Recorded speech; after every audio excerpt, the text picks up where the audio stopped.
ઘણા લોકો એવું બોલતા હોય કે આયુર્વેદમાં રિઝલ્ટ બહુ ધીમું હોય છે. મારી સાથે આ બેન છે બરાબર. જીનુબેન, તમને હું છું પહેલાં 13 વર્ષ પહેલાં તમને જોટો લીધો બરાબર, અને પછી આખું શરીર ચકડાઈ 13 વર્ષ તમને થતું હું તકલીફ હું હતી. હાથ પકડાઈ જતા, કમર દુખતી, ઊંઘ ન હાલવામાં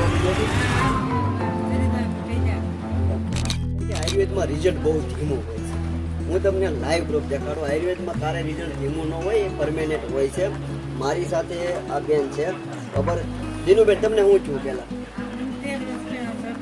13 વર્ષ પહેલાં તમને જોટો લીધો બરાબર, અને પછી આખું શરીર ચકડાઈ 13 તમને થતું હું તકલીફ હું હતી.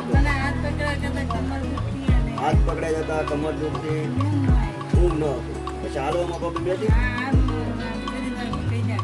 ઓકે, હવે આ જીનુબેન મારી પાસે આવ્યા હતા ખાલી 15 કે 20 દી છે. કેટલા છે?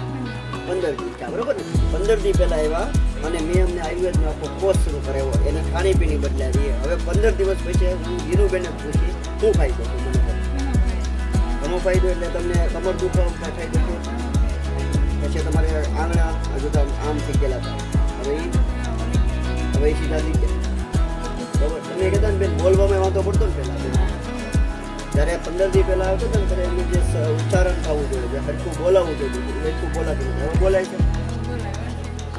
પછી તમને બીજું ખાસ કરીને બીપીની ટીકડી ખાવ છો ને તમે, તો એમાં હાફમાં કેવું જોઈએ?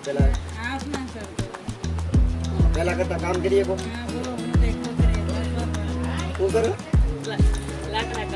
લાકડા કપતા થઈ ગયા. ત્યાં લાકડા મતલબ પહેલાં તમે કામ કરવામાં જતા તો હાફ ચડી જતો, એટલે કહી જતા ચક્કર બક્કર આવતા પહેલાં.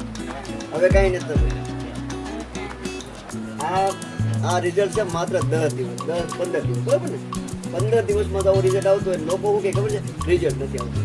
હકીકતની અંદર એની સાથે સાથે આપણે ખાણીપીને બદલવું પડે. જીનુબેન એટલે હારા છે કે એને ખાણીપીને બદલી નહીં પડે. હા, બદલાય નહીં બરાબર.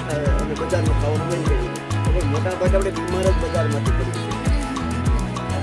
દીધું બંધ કરી.